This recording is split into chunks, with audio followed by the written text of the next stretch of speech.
नमस्कार, आज के मुख्य समाचार इस प्रकार हैं। जहाज डूबने से 5 की मौत। फारस की खाड़ी में गुरुवार को एक ईरानी जहाज डूबने से 5 यात्रियों की मौत हो गई। समाचार एजेंसी के मुताबिक जहाज पर 72 लोग सवार थे। कहा जा रहा है कि 60 लोगों को बचा लिया गया है, जबकि 7 लोगों के बारे में अब तक कोई सूचना नहीं मिली है। ऐसा लोइस जिले के राज्यपाल अब्दुल्ला नादेरी ने फोर्स को बताया कि अब तटीय तेल रिग से आ रहा यह जहाज दक्षिणी ऐसलोई से करीब 24 किलोमीटर की दूरी पर डूब गया। दक्षिण पार्स दुनिया के सबसे बड़े प्राकृतिक गैस भंडारों में से एक है। सैन्य तैयारियों से कयानी संतुष्ट। पाकिस्तान के सेना प्रमुख जनरल अशफाक परवेज कयानी ने शुक्रवार को कहा कि वह सेना की तैयारियों से संतुष्ट हैं। गुरुवार को सैन्य कमांडर्स के एक सम्मेलन को संबोधित करते हुए कयानी ने संघ शासित कबायली क्षेत्र FATA में शांति स्थापित करने के लिए सेना की प्रशंसा की। 2 दिवसीय यह सम्मेलन गुरुवार को शुरू हुआ। गुरुवार को ही वॉशिंगटन एवं इस्लामाबाद के बीच बढ़ते तनाव के मध्य अमेरिकी विदेश मंत्री हिलैरी क्लिंटन अपने 2 दिवसीय दौरे पर पाकिस्तान पहुंची। पिछले महीने अमेरिका के काबुल स्थित दूतावास एवं अफगानिस्तान स्थित एक बड़े सैन्य अड्डे पर हमले के बाद पाकिस्तान के साथ अमेरिकी संबंधों में लगातार गिरावट देखी जा रही है। अमेरिका का आरोप है कि इन हमलों के पीछे तालिबान से जुड़े हक्कानी नेटवर्क का हाथ है। अमेरिका का आरोप है कि पाकिस्तान की खुफिया एजेंसी ISI ने इन हमलों को अंजाम देने के लिए हक्कानी नेटवर्क की सहायता की है। हालांकि इस्लामाबाद में इन आरोपों का खंडन किया गया है। मोबाइल फोन से कैंसर का खतरा नहीं। मोबाइल फोन का कैंसर से कोई लेना देना नहीं है। जी हां, ब्रिटिश मेडिकल जर्नल के नए अध्ययन से अब इस बहस पर विराम लगने की संभावना है कि मोबाइल फोन लोगों के लिए नुकसानदेह है। इस विषय पर अब तक के सबसे बड़े अध्ययन में डेनिश शोधकर्ताओं का पता चला है कि लंबे टाइम से मोबाइल फोन का इस्तेमाल और मस्तिष्क कैंसर होने के बीच कोई संबंध नहीं है।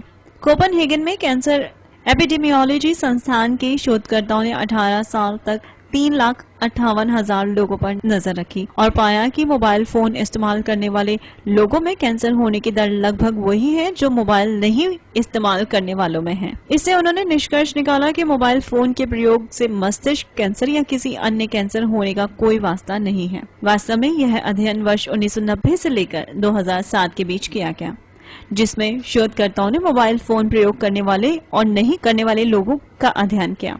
कुल मिलाकर 10,279 लोगों के मुख्य तंत्रिका तंत्र में ट्यूमर पाया गया। जब 13 साल से या ज्यादा समय से मोबाइल फोन का प्रयोग कर रहे लोगों पर अध्ययन किया गया तो पता चला कि उनमें भी कैंसर की वही दर है। शोधकर्ताओं ने कहा कि 10 साल या अधिक समय से मोबाइल इस्तेमाल कर रहे लोगों में कैंसर होने की कोई आशंका नहीं है, लेकिन उन्होंने इससे भी इनकार नहीं किया कि अगर लंबे टाइम तक बहुत ज्यादा इस्तेमाल किया जाए तो इसकी थोड़ी आशंका रहती है। जहां कुछ विशेषज्ञों ने इस खुलासे का स्वागत किया, वहीं कुछ इस अध्ययन से असंतुष्ट नजर आ रहे हैं। ब्रिटेन में कैंसर रिसर्च संस्थान में एविडेंस एंड हेल्थ इंफॉर्मेशन के प्रमुख हाजिल नून ने बताया कि यह अब तक का सबसे बड़ा सबूत है कि मोबाइल फोन के इस्तेमाल से एडल्ट्स के प्रमुख तंत्रिका तंत्र या मस्तिष्क में कैंसर होने की आशंका नहीं रहती है। उधर ब्रिस्टल विश्वविद्यालय में मानव पर रेडिएशन के प्रभाव के बारे में अवकाश प्राप्त प्रोफेसर डेलिस डेनसाउ का कहना है कि यह अध्ययन लोगों और नीति के लिए छलावे के समान है। उनकी राय में यह दावा बिल्कुल निराधार है। विश्व स्वास्थ्य संगठन ने पिछले साल चेताया था कि मोबाइल फोन कैंसर का कारण हो सकता है और इसके सीमित इस्तेमाल की सलाह दी थी। आतंकियों के खिलाफ सख्त कदम उठाएगा पाकिस्तान। हिलैरी ने शुक्रवार को कहा कि अफगानिस्तान में मौजूद अमेरिका और नाटो बल पाकिस्तान से उम्मीद करते हैं कि पाकिस्तान आतंकियों को पनाह मुहैया नहीं कराने के लिए सख्त कदम उठाएगा। हिलैरी ने यह भी कहा कि लंबे टाइम से आतंकी पाकिस्तान से संचालित होते रहे हैं, लेकिन किसी भी संगठन द्वारा बेकसूरों को निशाना बनाए जाने को बर्दाश्त नहीं किया जाएगा। मौत से पहले गिड़गिड़ाए तानाशाह, कहा मत मारो मुझे। लीबिया के पूर्व तानाशाह कर्नल मुअम्मर गद्दाफी का गुरुवार तड़के अंत हो गया। वह उसी सिरते शहर में मारे गए जहां उनका जन्म हुआ और बचपन बीता था। अंतरिम सरकार के सैनिकों ने भागने की फिराक में एक सुरंग में छिपे बैठे कर्नल को पकड़कर मार डाला। उन्हें सिर, पेट और दोनों पैरों में गोली मारी गई। लीबिया पर 72 सालों तक एक छत्र राज करने वाले तानाशाह मरने से पहले जान बख्शने के लिए सरकारी सैनिकों से खूब गिड़गिड़ाए। गद्दाफी के आखिरी शब्द यही थे कि मुझे गोली मत मारो। तानाशाह की मौत की आधिकारिक घोषणा नेशनल ट्रांजिशनल काउंसिल (NTC) के नेतृत्व वाली अंतरिम सरकार के प्रधानमंत्री महमूद जिब्रिल ने की है। त्रिपोली में उन्होंने संवाददाताओं से कहा कि गद्दाफी मारे जा चुके हैं। सिरते की लड़ाई में शामिल कई सैनिकों ने दावा किया है कि उनकी आंखों के सामने गद्दाफी को गोली मारकर मौत के घाट उतारा गया है। NTC के एक अधिकारी अब्दुल माजिद मलेक्टा के अनुसार पकड़े जाने के दौरान अंतरिम सरकार के सैनिकों के साथ संघर्ष में कर्नल की मौत हुई। वैसे उत्तर अटलांटिक संधि संगठन यानी नाटो गद्दाफी की मौत की जिम्मेदारी नहीं ले रहा है। नाटो प्रवक्ता कर्नल रोलैंड लावोई ने कहा कि वह पूरे विश्वास के साथ नहीं कह सकते कि गद्दाफी की मौत नाटो विमानों के हवाई हमलों से हुई है। अल जजीरा, अल अरबिया और लीबिया के राष्ट्रीय टेलीविजन समेत कई अरबी टेलीविजन चैनल्स पर जमीन पर पड़ी गद्दाफी की खून से सनी लाश की तस्वीरें दिखाई जा रही हैं। गद्दाफी के बेटे से आत्मसमर्पण का अनुरोध।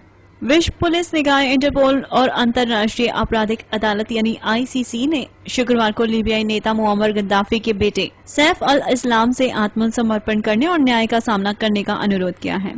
दोनों संस्थानों ने एक बयान में पूर्व लीबियाई नेता के पुत्र सैफ से आत्मसमर्पण करने और देश के अधिकारियों से उसकी सुरक्षा की गारंटी देने तथा उसे न्याय का सामना करने के लिए नीदरलैंड ट्रांसफर करने का अनुरोध किया है। इंटरपोल के महासचिव रोनाल्ड नोवेल ने एक बयान में कहा कि उन्होंने ICC के अभियोजक लुइस से विचार विमर्श के बाद इस बात पर सहमति जताई कि सैफ अल इस्लाम के हित में और न्याय के हित में यही होगा कि वह आत्मसमर्पण कर दें और खुद पर लगाए गए आरोपों का सामना करें। गद्दाफी की मौत पर ओबामा ने जताई खुशी। अमेरिकी राष्ट्रपति बराक ओबामा ने गुरुवार को कहा कि मुअम्मर गद्दाफी की मौत ने लीबिया के लोगों के एक लंबे दर्दनाक अध्याय को समाप्त कर दिया है। व्हाइट हाउस में संवाददाताओं को संबोधित करते हुए ओबामा ने कहा कि गद्दाफी के निधन के बाद लीबिया के लोगों को अपने देश को एक लोकतांत्रिक और सहनशील देश बनाने का मौका मिला है। उन्होंने ये भी कहा कि सिर्फ एक साल पहले स्वतंत्र लीबिया की धारणा असंभव सी दिखती थी, लेकिन इसके बाद लीबिया के लोग उठ खड़े हुए और अपने अधिकारों की मांग करने लगे। गद्दाफी की मौत के बाद अपनी पहली प्रतिक्रिया देते हुए ओबामा ने कहा कि यह लीबिया के लिए ऐतिहासिक दिन है। अमेरिकी राष्ट्रपति ने कहा कि लीबिया के लोगों के पास अपने देश को लोकतांत्रिक बनाने की जिम्मेदारी है। बॉयफ्रेंड के साथ छुट्टियों पर दीपिका। बॉलीवुड में इन दिनों हर तरफ दीपिका पादुकोण के प्यार के चर्चे हैं। एक तरफ वो अपने एक्स बॉयफ्रेंड रणबीर कपूर के साथ फिल्म ये जवानी है दीवानी में काम कर रही हैं, तो दूसरी तरफ नए बॉयफ्रेंड सिद्धार्थ माल्या के साथ 25 दिनों की छुट्टियों पर जा रही हैं। इसके अलावा दीपिका की लव लाइफ पर बनने वाली फिल्म में उनके पहले प्रेमी निहार पांडे काम कर रहे हैं। खबर है कि दीपिका 11 दिसंबर से 2 जनवरी तक सिद्धार्थ के साथ फ्रांस के तटीय शहर सेंट ट्रोपिस समेत कुछ और जगहों पर छुट्टियां बिताने जा रही हैं। इसके लिए उन्होंने टिकट भी बुक करा लिए हैं। देखना रोचक होगा कि दीपिका और कितनी सुर्खियां बटोरती हैं। डर्टी सीन से विद्या का बॉयफ्रेंड खफा। आने वाली फिल्म द डर्टी पिक्चर में अभिनेता इमरान हाशमी और तुषार कपूर के साथ हीरोइन विद्या बालन के कुछ दृश्यों को लेकर उनके बॉयफ्रेंड सिद्धार्थ राय कपूर काफी नाराज हैं। एक कॉर्पोरेट प्रोडक्शन डिस्ट्रीब्यूशन स्टूडियो के CEO सिद्धार्थ ने विद्या से सवाल किए कि वह इन फिल्मों में ऐसे दृश्य देने के लिए क्यों तैयार हो गई। इस फिल्म में दिग्गज अभिनेता नसीरुद्दीन शाह के साथ भी विद्या के कुछ दृश्य हैं। बहरहाल फिल्म के निर्देशक मिलन लथूरिया इन दृश्यों को हटाने नहीं जा रहे हैं। उन्होंने कहा है कि उन्हें विद्या की निजी जिंदगी से कोई लेना देना नहीं है और फिल्म में यह दृश्य कहानी के अनुसार है। निर्माता शोभा कपूर और एकता कपूर की यह फिल्म 2 दिसंबर को रिलीज होगी। स्टैनफोर्ड विश्वविद्यालय में पढ़ाएंगे उस्ताद अमजद अली खान। कई पश्चिमी देशों की कक्षाओं में भारतीय शास्त्रीय संगीत का अपना अपार अनुभव साझा कर चुके सरोद वादक उस्ताद अमजद अली खान अब प्रतिष्ठित स्टैनफोर्ड विश्वविद्यालय में भी पढ़ाएंगे। अमजद अली खान कैलिफोर्निया के ईवी लीग इंस्टीट्यूट में संगीत पर 3 महीने से उस कार्यक्रम का हिस्सा होंगे जिसमें सरोद से जुड़ी ट्रेनिंग दी जाएगी। अमजद अली ने PTI को बताया कि वह Indian classical music a way of life शीर्षक वाले प्रोग्राम को 2 अप्रैल से 12 जून 2012 तक पढ़ाने के दौरान कैलिफोर्निया के स्टैनफोर्ड में ही रहेंगे। म्यूजिक डिपार्टमेंट में कराए जा रहे इस प्रोग्राम में अमजद छात्रों और संगीतकारों को भारतीय शास्त्रीय संगीत प्रस्तुत करना और उसका आनंद उठाना सिखाएंगे। इसके अलावा उस्ताद उनके साथ संगीत की पारंपरिक विद्या में अपने अनुभवों को भी बांटेंगे। इस प्रोग्राम को सभी वाद्य यंत्रों के छात्रों को ध्यान में रखकर तैयार किया गया है।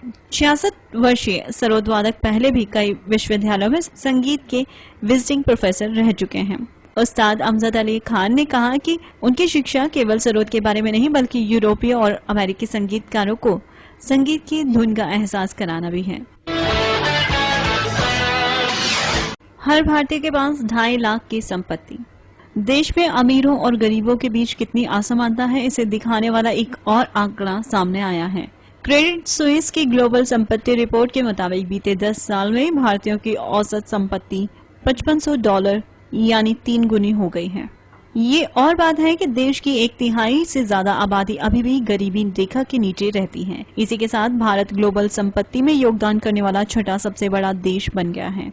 भारत में साल 2000 में प्रति व्यक्ति संपत्ति $2000 थी। प्रमुख ग्लोबल निवेश सलाहकार फर्म क्रेडिट स्विस की इस रिपोर्ट के मुताबिक अभी भी भारतीयों की औसत संपत्ति $51,000 के ग्लोबल औसत से बहुत कम है।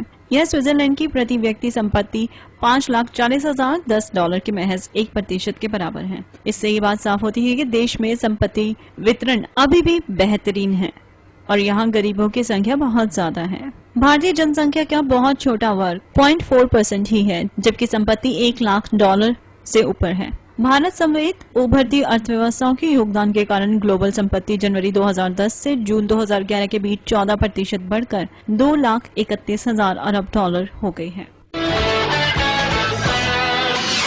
और अब आज के मौसम की जानकारी। शुक्रवार की सुबह आसमान में ज्यादातर धूप रहेगी व हल्के बादलों के साथ तापमान रहेगा -2 डिग्री सेल्सियस। वहीं दिन के समय बादल बने रहेंगे व तापमान रहेगा 13 डिग्री सेल्सियस। शाम के समय में बादलों का जमा रहेगा व तापमान रहेगा 10 डिग्री सेल्सियस। वहीं रात भर आसमान साफ और तापमान रहेगा 5 डिग्री सेल्सियस। तो ये थी आज तक की न्यूज और अब समय हो चुका है विदा लेने का।